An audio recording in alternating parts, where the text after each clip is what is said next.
तो हमारा आज का टॉपिक रहने वाला है थर्मोडायनेमिक्स। हम इस यूनिट को कंप्लीट करने का ट्राई करेंगे। अगर ये यूनिट अगर आज की वीडियो में कंप्लीट नहीं हो पाएगी तो इसका सेकंड पार्ट आएगा, वहाँ आपकी यूनिट कंप्लीट हो जाएगी। तो थर्मोडायनेमिक्स होता क्या है? Thermodynamics is the branch of physics. ये फिजिक्स की एक ऐसी ब्रांच है जिसमें हम डील करते हैं transformation of energy, heat energy into the other form of energy, यानी हीट एनर्जी का change another form of energy में और अनदर फॉर्म ऑफ एनर्जी का चेंज हीट एनर्जी में। और जो सबसे इम्पॉर्टेंट कॉन्सेप्ट है थर्मोडायनेमिक्स का वो क्या है? टेम्परेचर है। जैसे जो डॉक्टर होता है वो कंसर्न रहता है हमारे टेम्परेचर के बारे में, और भी बहुत सारी चीज़ें किस पर डिपेंड करती है, टेम्परेचर पर डिपेंड करती है। तो ये था थर्मोडायनेमिक्स। थर्मोडायनेमिक्स में हम स्टडी करेंगे मैक्रोस्कोपिक क्वांटिटीज़ जैसे कि volume, pressure, temperature, internal energy, entropy and enthalpy. तो ये पेपर में भी आता है क्या क्या मैक्रोस्कोपिक क्वांटिटीज़ हैं। एंट्रोपी क्या होता है? It is a measure of disorder of the system. It represent the energy present in the system which not available to do any work. Entropy क्या होती है? एक डिसऑर्डर होता है सिस्टम पे। ये एक ऐसी एनर्जी को प्रेजेंट करता है कि जो अवेलेबल नहीं होती है किसी वर्क को करने के लिए। एंथैल्पी क्या होता है? Total energy of thermodynamical system, यानी जो टोटल एनर्जी होती है उसको हम बोलते हैं एंथैल्पी।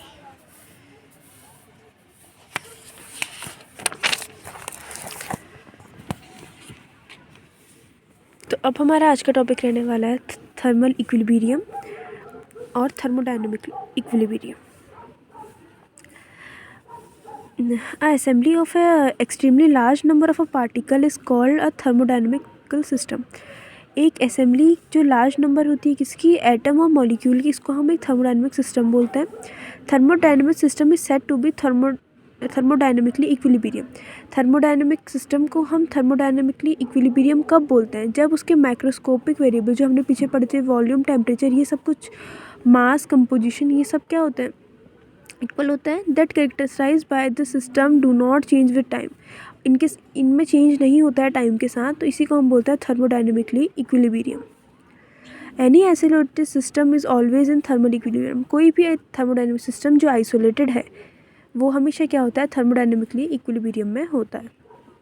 अब जैसे कि again let us consider two gases A और बी, यानी ए और बी दो गैसेस हैं जिसे हमने डिफरेंट कंटेनर में परफेक्टली इंसुलेटेड वॉल के साथ क्या कर रखा है। P1 V1 क्या है? इसका टेम्परेचर है और वॉल्यूम है गैस ए का। PB VB क्या है? गैस बी का टेम्परेचर नहीं, वॉल्यूम एंड प्रेशर है। When two gases are separately by an adiabatic wall, जब दोनों जो गैसेस होती हैं वो सेपरेटेड होती हैं किससे? एडियाबैटिक वॉल से। एडियाबैटिक वॉल्स क्या होती हैं? जिनमें हीट ट्रांसफ़र नहीं हो सकता है। वही समझा है, insulating wall that does not allow to flow heat energy between the system to its surrounding to the system. It is found to be impossible to the pair of value will be in equilibrium with other possible pair of the value। उसके बाद से दूसरा है, यहाँ पे क्या होगा? कोई भी हीट का ट्रांसफ़र नहीं होगा। जबकि डायथर्मिक में क्या होता है? यहाँ पे कोई हीट का ट्रांसफ़र हो सकता है। Let us suppose adiabatic wall है जो ए बी को रिप्लेस कर दिया है, यहाँ पे कोई डायथर्मिक वॉल आ गई है। डायथर्मिक से क्या हो सकता है? यहाँ पे अलाउ कर सकता है हीट एनर्जी को फ्लो करने के लिए और सराउंडिंग के साथ भी। तो यहाँ पे को क्या होगा? ये हीट ट्रांसफ़र कर लेगा, यही चीज़ मेन है इसमें। तो fundamental concept of temperature was given by zeroth law of thermodynamics, यानी जो उसके फंडामेंटल दिए थे वो दिए थे हमें जीरोथ लॉ ऑफ थर्मोडायनेमिक्स में। जीरोथ लॉ ऑफ थर्मोडायनेमिक्स क्या होता है? व्हेन अ थर्मोडायनेमिकली सिस्टम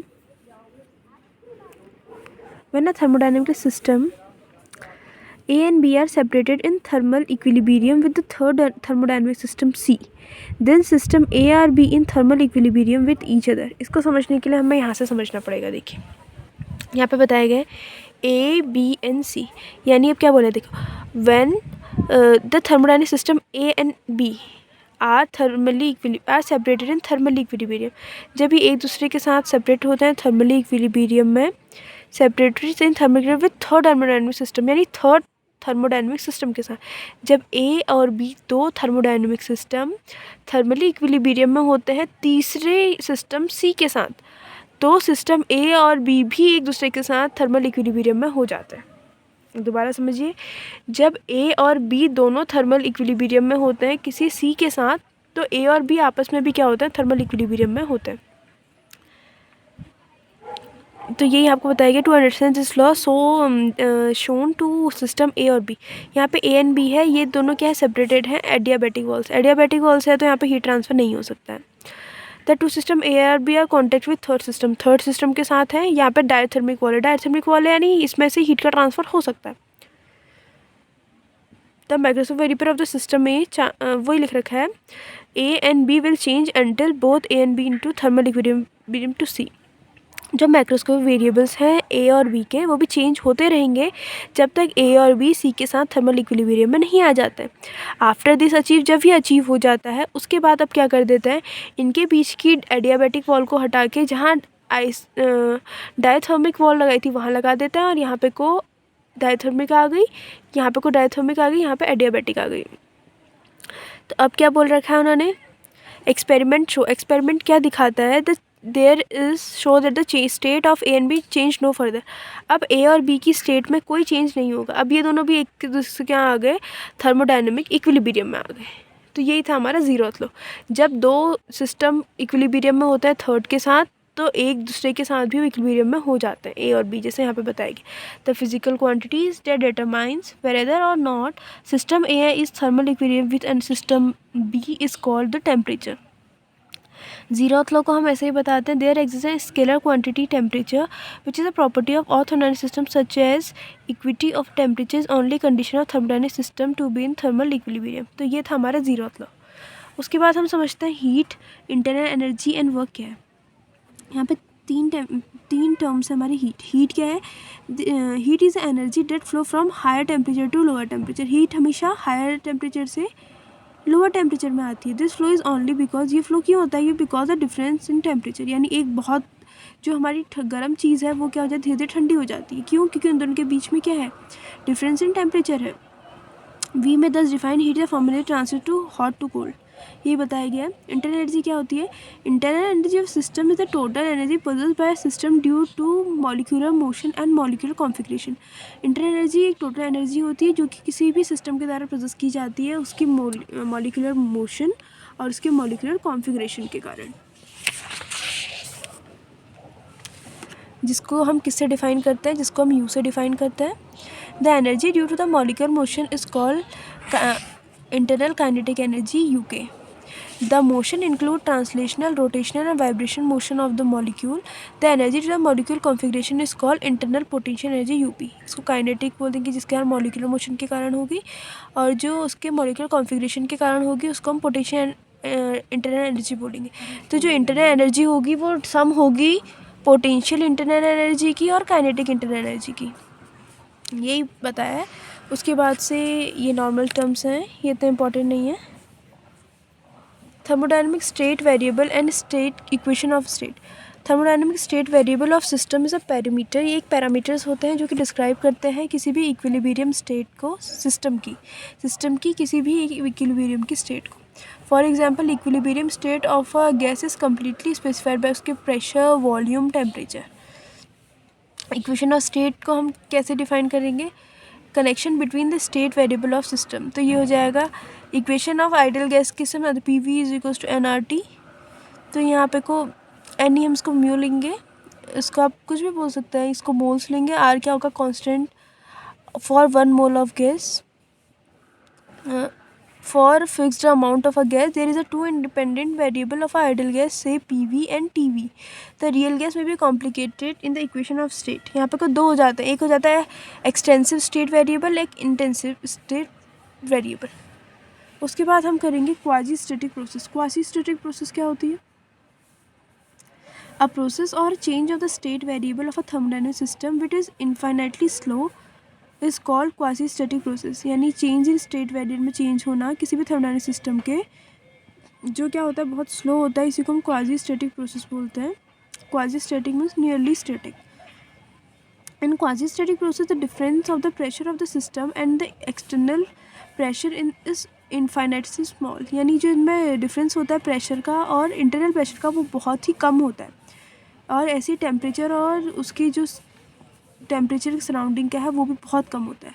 तो इसलिए हम बोलते हैं क्वाजी-स्टैटिक प्रोसेस क्या होती है, स्लो होती है। Thermodynamically process said to be take place when some change occur in the state in the thermodynamic system। Thermodynamic process क्या बोलेंगे, जब हम स्टेट में चेंज होगा किसी भी थर्मोडायनेमिक सिस्टम के। There are some of the most important processes. एक होती है आइसोथर्मल प्रोसेस, एक होती है एडियाबैटिक प्रोसेस। आइसोथर्मल प्रोसेस में क्या होता है, इसमें हम कांस्टेंट टेम्परेचर लेते हैं। एडियाबैटिक में क्या होता है, हीट ना एंटर कर सकती है ना लीव कर सकती है ड्यूरिंग दिस चेंज, तो इसको बोलते हैं एडियाबैटिक प्रोसेस। उसके बाद से होती है आइसोबारिक प्रोसेस। इसमें क्या होता है, हम कांस्टेंट प्रेशर लेते हैं बार। आइसोक्लोरिक एंड आइसोवॉल्यूमिक प्रेशर, इसमें क्या लेते हैं, हम कांस्टेंट वॉल्यूम लेते हैं। ये दिखाया गया है types of process isothermal. Features, adiabatic है तो नो हीट ऑफ फ्लो होगी यानी डेल क्यू ज़ीरो होगा। आइसोबारिक में प्रेशर कांस्टेंट रहेगा, आइसोक्लोरिक में वॉल्यूम कांस्टेंट रहेगा। ये हमारा पीवी डायग्राम है। पीवी यानी प्रेशर और वॉल्यूम के रिस्पेक्ट में लिया इसलिए इसको हम पीवी डायग्राम बोलते हैं। इसमें क्या ये वेरिएशन दिखाता है वॉल्यूम ऑफ प्रेशर का, ये आपको दिखाया गया है। उसके बाद से the shape of PV diagram shall depend on the nature of thermodynamical process. ये किस पे डिपेंड करता है, थर्मोडायनेमिक प्रोसेस पे डिपेंड करता है। जैसे पॉइंट ए में यहाँ इसका जो वॉल्यूम ऑफ प्रेशर क्या है V1 P1, इसको इनिशियल स्टेट बोलेंगे, और बी में V2 P2 इसको फाइनल स्टेट बोलेंगे। तो इसको ऐसे दिखा रखा है। उसके बाद से ये हमारा इतना इम्पोर्टेंट टॉपिक नहीं है, एक बार देख लीजिए। वैसे आइसोथर्मल ऑपरेशन चेंज में क्या होता है, change in the pressure and volume of gas without change in temperature. यानी किसी भी चेंज होना प्रेशर एंड वॉल्यूम का टेम्परेचर में बिना चेंज हुए, इसी को आइसोथर्मल चेंज बोलते हैं। जब हम किसी गैस को इंक्लोज करते हैं और कंप्रेस करते हैं तो उसमें कुछ वर्क डन होता है, जो सम हीट इज़ प्रोड्यूस, कुछ हीट प्रोड्यूस होती है जिससे उसका टेम्परेचर बढ़ जाता है। अगर temperature of the gas remain constant, अगर टेम्परेचर कांस्टेंट रहता है तो heat produce must be loss to surrounding. तो हीट क्या हो जाती है, सराउंडिंग में को चली जाती है, लॉस हो जाती है। ऐसी जैसी प्रेशर डिक्रीज होता है, it expand, work is done by the gas and some heat is spend, therefore the temperature of the gas tends to fall, और टेम्परेचर गिरने लग जाता है। Obviously for an isothermal change there should be a free change of heat between a gas to surrounding. तो दो essential conditions होती हैं इसकी। The walls of the container must be conducting, जो वॉल होगा कंटेनर का वो मस्ट बी कंडक्टिंग होगा, to the allow of free exchange of heat between the gas and the surrounding. The process of the compression and expansion of the should be slow as provided time to the expand heat between the gas and its surrounding. यहाँ पे को जो हमारा temperature constant है तो PV is equals to constant हो जाएगा, तो हम बोल सकते हैं कि एक गैस का P1 V1 is equals to हो जाएगा सेकंड गैस के P2 V2 के बराबर। This is known as equation of isothermal change. ये आइसोथर्मल चेंज की इक्वेशन है। एडियाबैटिक में होता है change in pressure and volume of a gas which not heat is allowed to enter into और एस्केप फ्रॉम द गैस। यानी जहाँ पे को प्रेशर और वॉल्यूम ऑफ गैस का, जहाँ पे को हीट ना अंदर आ सकती है ना बाहर जा सकती है, इसको एडियाबैटिक प्रोसेस बोलते हैं। एडियाबैटिक चेंज में क्या होता है, the exchange of heat between the gas and the surrounding must be prevented. Has the two essential condition क्या होनी चाहिए, जो वॉल है कंटेनर की वो नॉन कंडक्टिंग होनी चाहिए, जिससे कोई भी एक्सचेंज ना कर पाए वो हीट का। The process of the compression expansion should be sudden, जो हमारा प्रोसेस है कंप्रेशन का वो क्या होनी चाहिए, बहुत जल्दी होनी चाहिए कि इतना टाइम मिल ही नहीं पाई वो एक्सचेंज कर सके। Both these condition are difficult to be realise strictly in practice, but adiabatic change are practically impossible. ऐसा हो ही नहीं सकता है।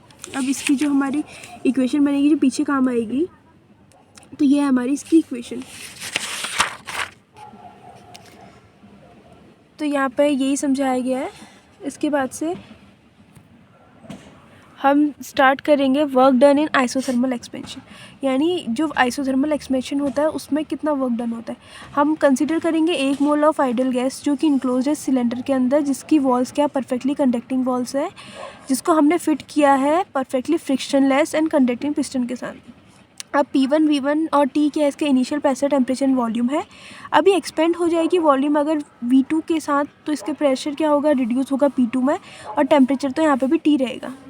तो if A is a area of cross section, A क्या हो गया, area of cross section piston के साथ, the force exert by the gas on the piston कितना हो जाएगा, force is equals to pressure into area P into A। तो यहाँ पे वर्क डन क्या है, small amount of work done during the expansion, dW is equals to F dot dx। तो dx यानी ये किस में हो रखा है, A डॉट dx, तो इसको A डॉट dx को हम क्या बोलेंगे, dV, यानी small increase of volume of a gas. तो उसके बाद dV is equals to P dot dV। तो यहाँ पे कोई एक्सपेंशन कहाँ से कहाँ तक हो रखा है, V1 volume V1 to V2। तो यहाँ पे हम इंटीग्रेशन करेंगे, इंटीग्रेशन करने के साथ से हमें पता है पी की वैल्यू क्या होती है, P V is equals to N R T, तो पी की वैल्यू क्या हो जाएगी, आर टी अपॉन वी। तो पी की वैल्यू यहाँ पे पुट कर देंगे आर टी अपॉन वी। उसके बाद से जो जो हमारे कांस्टेंट है उसको हम बाहर कर सकते हैं। आर टी बाहर जा सकता है क्योंकि वी तो नहीं रहेगा, क्योंकि वी वन वी टू के रिस्पेक्ट में हो रहा है तो ये बाहर रह जाएगा। अब यहाँ पे को जो वन अपॉन वी है इसको हम लॉग ई वी कर लेंगे, और इसके बाद यहाँ पे V two upon V one limit है, तो लिमिट को हम ऐसे लिख लेंगे, तो इसका आ जाएगा W is equals to 2.3026 R T log 10 V two upon V one. अब P one V one is equals to P two V two है, तो इसको हम ऐसे लिख के यहाँ पे को वी टू वी वन की जगह पी वन पी टू भी लिख सकते हैं। तो ये था हमारा work done in isothermal expansion. अब है हमारा work done in adiabatic expansion. Consider करेंगे हम 1 ग्राम मोल ऑफ आइडियल गैस जो कि इनक्लोज की है। अब यहाँ पे को परफेक्टली नॉन कंडक्टिंग वॉल होगी जिसमें परफेक्टली फ्रिक्शनलेस और नॉन कंडक्टिव पिस्टन होगा। वही P1 V1 उसका इनिशियल टेम्परेचर, प्रेशर और वॉल्यूम होगा, और P जो प्रेशर होगा वो इंस्टेंट एक्सपेंशन के उसमें होगा। A क्या होगा, एरिया ऑफ क्रॉस सेक्शन होगा। तो फोर्स एक्सर्टेड कितना हो जाएगा, F is equals to P into A। अब हम करेंगे assume that the pressure of the gas during the infinitely small upward displacement. तो इसमें डिस्प्लेसमेंट ऊपर को होगा, d x of the piston क्या होगा, कांस्टेंट रहेगा। तो small amount of work done in expansion, कितना अमाउंट ऑफ वर्क डन होगा इसमें, वही W is equals to F dot d x, फिर ए डॉट डी एक्स को हम डी वी मान लेंगे। अब यहाँ पे को भी वी वन वी टू के रिस्पेक्ट में रहेगा, और हमने पीछे इसके एडियाबैटिक की इक्वेशन पढ़ी थी, वही इक्वेशन के रिस्पेक्ट में हमें इसे क्या कर देना है, इंटीग्रेट कर देना है। इंटीग्रेट करके हमारी इतनी वैल्यू आएगी, वैल्यू नोट करनी है, उसके बाद से के बाहर हो जाएगा, ये हो जाएगा। इसका इंटीग्रेशन करेंगे V one minus gamma upon one minus gamma, तो वी वन वी टू है, तो ये वाली टर्म को हम बाहर ले लेंगे, तो अंदर बच जाएगा हमारा खाली V two V one. Value ऐसी ही रहेंगी, उसके बाद से इसको हम सॉल्व करते जाएंगे। तो लास्ट में हमारी जो इक्वेशन आएगी वही P V is equals to N R T में रख के ये हमारी वैल्यू आएगी किसकी, work done in adiabatic process. तो work done in isothermal and adiabatic process. अब इसी को हमने दोनों को प्रोसेस के वर्क डन को करेंगे हम, तो W is equals to P dot d V हो जाएगा। वही वर्क डन यहाँ हो जाएगा यहाँ पे को वी वन और वी टू के रिस्पेक्ट में। तो यहाँ पे जो इंटायर ऑपरेशन है उसको डिनोट किया गया है यहाँ पे को। तो ये था work done in a gas in isothermal expansion is equals to the area of the P V curve on the volume axis. Volume axis जो पी वी कर्व बन रहा है उसके एरिया के बराबर होगा। Comparison between isothermal and adiabatic change. अब क्या कंपैरिजन है, आइसोथर्मल में टेम्परेचर कांस्टेंट रहता है, यहाँ पे को हीट कांस्टेंट रहती है। आइसोथर्मल में यहाँ पे को जो system is thermally conducting to the surrounding, यहाँ पे सराउंडिंग के साथ होता है, यहाँ पे ये पूरा इंसुलेटिंग होता है। इसमें ये चेंज स्लोली होता है, चेंज सडनली होता है। इसमें यू कांस्टेंट रहता है, इसमें यू चेंज होता है। इसमें स्पेसिफिक जो हीट होती है वो इनफाइनाइट होती है, इसमें इक्वल्स टू जीरो होती है। इक्वेशन ऑफ आइसोथर्मल चेंज ये कांस्टेंट होती है, ये इसमें जो इक्वेशन ऑफ एडियाबैटिक ये कांस्टेंट होती है, इसका स्लोप ऐसे डिनोट होता है, इसका स्लोप ऐसे। उसके बाद है आइसोक्लोरिक एंड आइसोबारिक, ये हमने करा था। आइसोबारिक में वॉल्यूम कांस्टेंट रहता है एंड आइसोबारिक में प्रेशर कांस्टेंट रहता है एंड आइसोक्लोरिक में वॉल्यूम कांस्टेंट रहता है। तो इसके बाद हम आएंगे हमारे first law of thermodynamics. First law of thermodynamics क्या होता है, इस लॉ को जो हम बोलते हैं law of conservation of energy भी बोलते हैं। According to the first law के अकॉर्डिंग क्या होता है, हीट को जब भी हम किसी सिस्टम में देते हैं तो उसका ट्रांसफॉर्म हो जाता है इक्वल अमाउंट ऑफ एनर्जी में इन सम अदर फॉर्म, यानी जितनी हम हीट देंगे उसका चेंज किसी दूसरी चीज़ में हो जाएगा। जब हम सप्लाई करेंगे हीट को किसी सिस्टम में तो क्या होगा, देखो एक तो उसमें चेंज इन इंटरनल एनर्जी होगा और कुछ एक्सटर्नल वर्क होगा। तो जो हम हीट अप्लाई करेंगे डी क्यू वो किसके इक्वल हो जाएगा, change in internal energy and work done. तो D Q is equals to D U plus D V. तो according to the first law of thermodynamics the energy D Q supply to system increase partially the internal energy of system D U and rest spend doing the work to the environment. तो ये था हमारा first law of thermodynamics.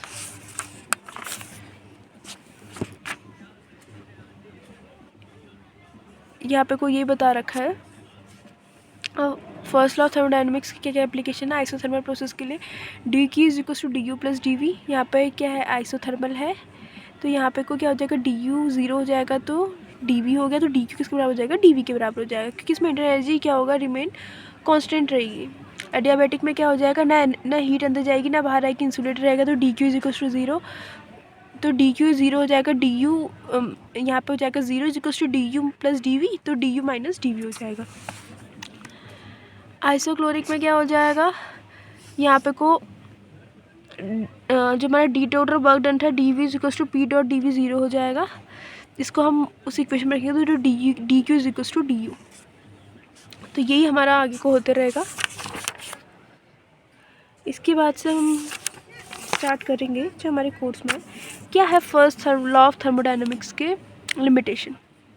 The first law of thermodynamics establish the essential equivalence between the heat energy of and mechanical energy work and said that there is can be converted to each other. यानी जो first law हमारा thermodynamics है वो ये बताता है कि क्या होगा, जो establish the essential equivalence between the heat energy and mechanical energy, ये दोनों कन्वर्ट हो सकते हैं एक दूसरे में। तो ये क्या नहीं बता पाए, देखिए the first law does not indicate the direction in which change occur. ये नहीं बता पाए कि हमारा जो चेंज होगा वो किस डायरेक्शन में आकर होगा। First law give no data idea about extent in change, क्या किस एक्सटेंट में हुआ है चेंज।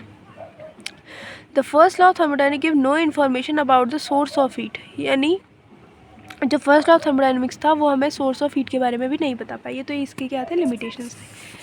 अब cyclic and non cyclic process. Cyclic process क्या होती है, जिसमें क्या होता है, consist a series of change with return into initial state, यानी सीरीज़ में चेंज होते जाना और उसके इनिशियल स्टेट में वापस लौट जाना। फॉर एग्जांपल एक सिस्टम है जिसका प्रेशर पी वी टी है, मैंने प्रेशर वी है, पी है, वॉल्यूम टी है एंड टेम्परेचर टी है, तो इसको short form P V T बोलती है। सब इसमें क्या होते रहेंगे, नंबर ऑफ़ चेंजेस होते रहेंगे, आइसोथर्मली भी एडियाबैटिक भी। अब वो अपने फाइनल स्टेट में पहुंच जाता है, तब भी उसका प्रेशर वही है पी वी टी, यानी same pressure volume and temperature है। तो यहाँ पे को क्या हो जाएगा, सक्सेसिव चेंज होते जाएगा। यही होती है हमारी साइक्लिक प्रोसेस। तो when the system is restore to the initial state, जब वो आता है no intrinsic property of system into energy change, यानी डी यू जो चेंज इन एनर्जी नहीं होता है। फर्स्ट लॉ के according d Q is equals to D U plus D V. तो नेटवर्क ड्यूरिंग द प्रोसेस क्या हो जाएगा, जितनी अमाउंट ऑफ हीट ट्रांसफ़र हो रखी है, तो इंटर एनर्जी जो क्या होती है अनचेंज रहती है। अब work done in non cyclic process. Work done in non cyclic process, इसको कि हम कैसे डिफाइन करेंगे। यहाँ पे को क्या हो जाता है, conventionally the work done is taken as positive when the gas is expansive, and जब नेगेटिव लेते हैं जब गैस क्या होती है कंप्रेस्ड होती है। तो वर्क डन किस पे डिपेंड होता है, जो नॉन साइक्लिक प्रोसेस में है कि वो कौन सा पाथ को चूज़ कर रही है। अब वर्क डन इन साइक्लिक प्रोसेस, तो P1 V1